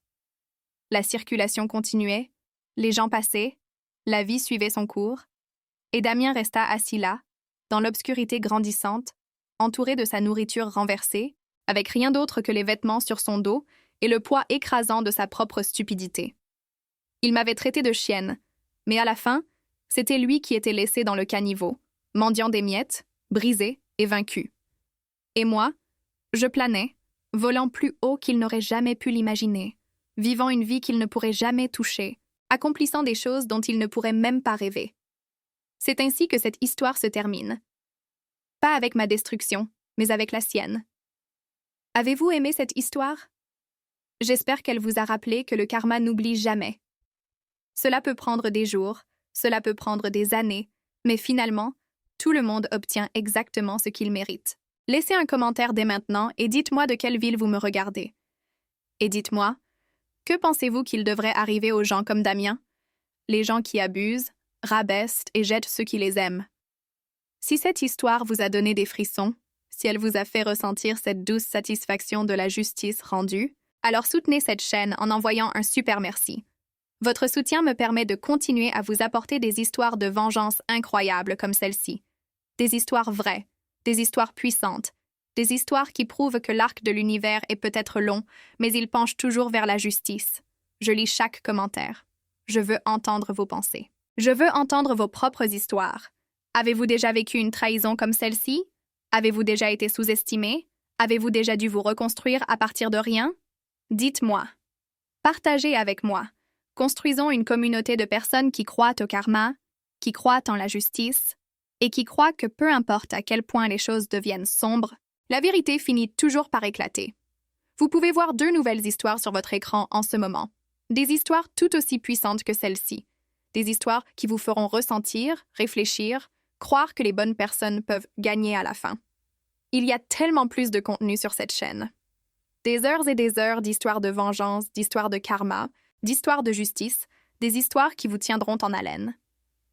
N'oubliez pas de vous abonner et d'activer la cloche de notification pour ne jamais manquer la publication d'une nouvelle histoire, car croyez-moi, vous ne voulez pas manquer ce qui va suivre. Merci d'avoir regardé. Merci d'avoir écouté mon histoire. Merci d'être ici avec moi dans ce voyage. Je m'appelle Chloé Moreau. J'ai 41 ans. Et ceci est l'histoire de comment je suis passée du statut de petite chienne malade et fauchée à celui de reine de mon propre empire. Rappelez-vous, ne laissez jamais personne définir votre valeur. Ne laissez jamais personne vous dire ce que vous ne pouvez pas faire. Et n'oubliez jamais que le karma veille toujours. À la prochaine histoire.